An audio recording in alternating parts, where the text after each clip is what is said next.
3 years ago, my wife emptied our IVF savings account, walked out of our marriage, and ran away with another man. Tonight, she showed up on my doorstep holding his baby. She was soaked from the rain. Her eyes were red from crying. The tiny newborn in her arms wouldn't stop whimpering. And she was begging me to take her back. For a moment, I honestly thought I was imagining things. Because 3 years earlier, Sarah hadn't just left me. She destroyed me. The woman standing on my porch looked nothing like the confident wife who walked out of this house carrying 2 suitcases and $30,000 of our hard-earned savings. Back then, she didn't cry. Back then, she didn't beg. Back then, she couldn't wait to leave. Now she stood trembling in the cold rain, clutching a baby that wasn't mine, asking for help from the one person she had betrayed the most. David, she whispered, tears streaming down her face. Please don't close the door. I stared at her. At the baby. At the woman who had shattered 7 years of my life. And as memories came flooding back, I realized something. Sarah and I weren't just married. We were best friends. We were partners. And for years, we shared one dream above everything else. We wanted a family. For 4 painful years, our lives revolved around that dream. Doctor appointments. Fertility treatments. Negative pregnancy tests. Crushing disappointment month after month. I watched Sarah cry herself to sleep more times than I can count. I watched her smile disappear a little more with every failed attempt. And I would have done anything to make her happy. Anything.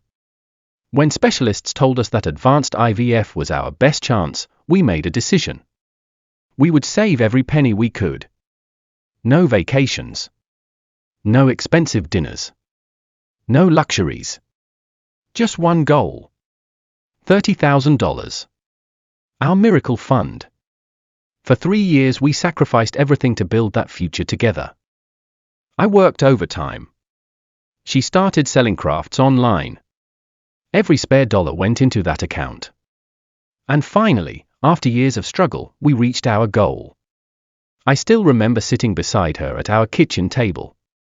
Looking at the balance. $30,000. Enough to finally begin treatment. Sarah cried tears of joy that night. She wrapped her arms around me and said our future child would be lucky to have me as a father. On Friday evening, I came home early from work to surprise her. I had bought a small bouquet of wildflowers, her favorite. The house was unusually quiet. The air felt heavy, almost stagnant. When I walked into the living room, I found Sarah sitting on the sofa. She wasn't crying. Her face was completely blank, stripped of any warmth. Next to her on the floor were 2 large, packed suitcases. My heart dropped into my stomach. I remember a strange, cold sensation washing over my arms. I asked her if her mother was sick or if something terrible had happened. She looked up at me, her eyes completely detached, and said words that still echo in my nightmares. She told me she was leaving. She said she hadn't loved me in a long time. And then, she delivered the final, crushing blow. She had been seeing someone else for the past 6 months. A man named Julian, a guy she had met through her online network. She said he made her feel alive in a way I hadn't for years. I stood there, paralyzed, holding those stupid flowers. My brain simply refused to process the information. I asked her about the clinic. I asked her about our baby, about the 7 years we had invested in each other, about the $30,000 we had sacrificed our lives to save. She didn't look away. She told me she had already transferred her half of the savings out of the account that morning. She said she was moving in with Julian and they were going to start their own life. She claimed she couldn't waste any more of her prime years waiting for a miracle that might never happen with me. Within 10 minutes, she walked out the front door, loaded her bags into a car I didn't recognize, and drove away. The devastation that followed wasn't a sudden crash, it was a slow, agonizing drowning. The silence in the house was deafening. I would sit in the empty nursery room, staring at the walls we had painted a soft, neutral beige. I lost 15 pounds in the first month. I couldn't sleep because every time I closed my eyes, I envisioned her with him, using the money we saved to build a life on the ashes of my dignity. The divorce was handled mostly through lawyers. I didn't fight her on the money she took. I just wanted it over. I couldn't bear to see her face in a courtroom, looking at me with the cold indifference she had shown on the day she left. When the papers were finally signed, I felt like a ghost walking through my own life. It took me a full year of intensive therapy to realize that I wasn't defined by her betrayal. My therapist helped me understand that Sarah's actions were a reflection of her own character, not my worth as a husband or a man. I began to rebuild. I poured myself back into my work. I started going to the gym, running until my lungs burned and my mind cleared. I slowly reconnected with friends I had isolated myself from during the years of infertility stress. By the second year, the raw, bleeding wound had turned into a prominent scar. I could breathe again. I bought new furniture. I repainted the house. I reclaimed my space and my identity. I learned to enjoy my own company, finding peace in the quiet mornings with a cup of coffee. I was surviving, and eventually, I started thriving. Then came tonight. It is a bitter, rainy Tuesday evening. I was sitting on the couch reading a book when the doorbell rang. It was past 9 o'clock. I wasn't expecting anyone. When I opened the door, the breath was knocked completely out of my lungs. Sarah was standing there. She looked entirely different from the woman who had left me. Her hair was tangled and damp from the rain. Her face was hollow, dark circles bruising the skin under her eyes.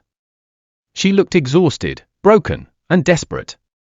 Bundled tightly against her chest in a worn pink blanket was a tiny baby, let out a soft, rhythmic whimper.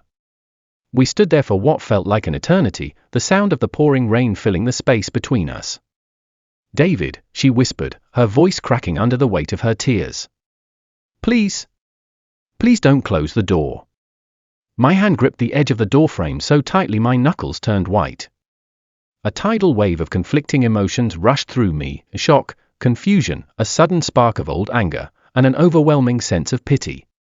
"What are you doing here, Sarah?" I asked, my voice flat, deliberately stripped of emotion to keep myself from breaking down.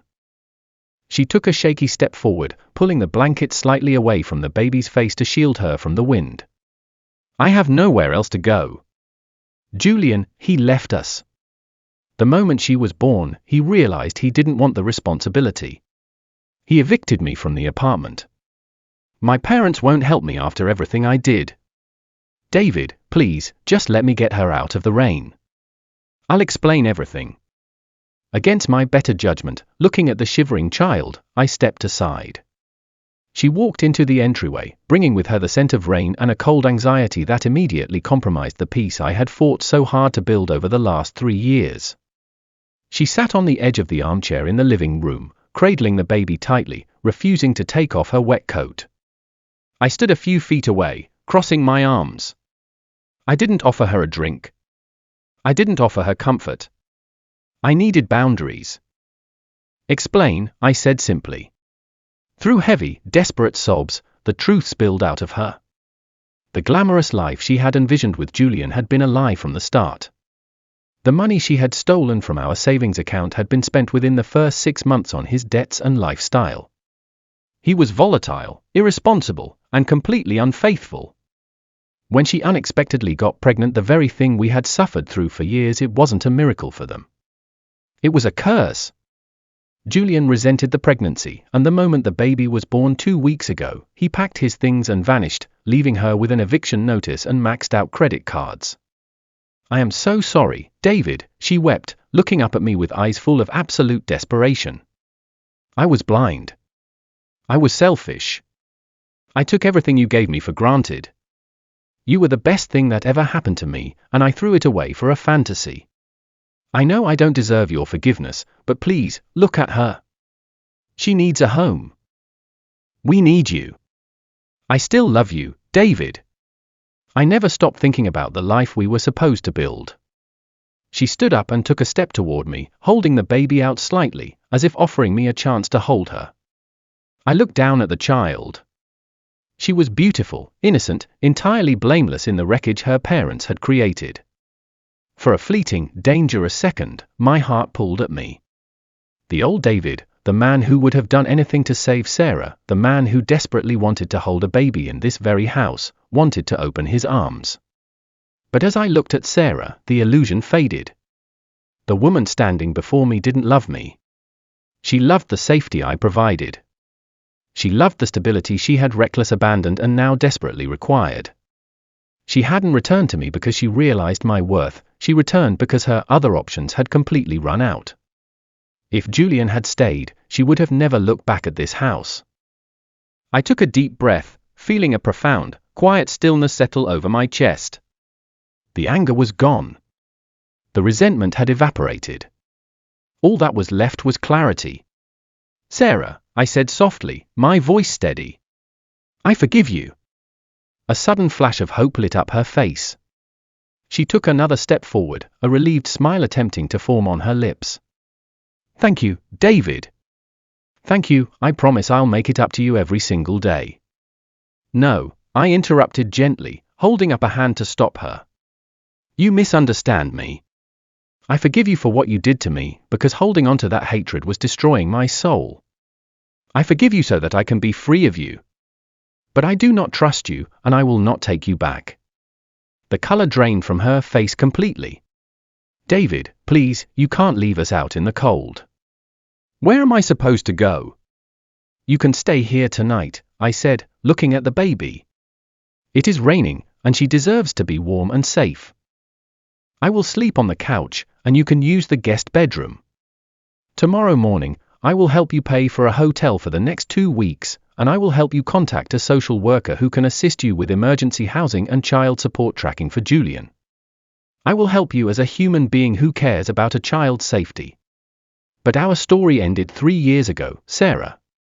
You wrote the ending yourself." She fell back into the chair, weeping quietly, realizing that the door she had slammed shut so carelessly could never be unlocked again. That night, as I lay on the couch listening to the quiet murmurs of a newborn baby in the distant room, I didn't feel bitter. I felt a profound sense of closure. I realized that some structural breaks in life cannot be mended, and trying to force them back together only causes more damage to the pieces that survived. True strength isn't about carrying the weight of people who chose to drop you, it's about having the courage to wish them well, protect your own peace, and continue walking your own path forward.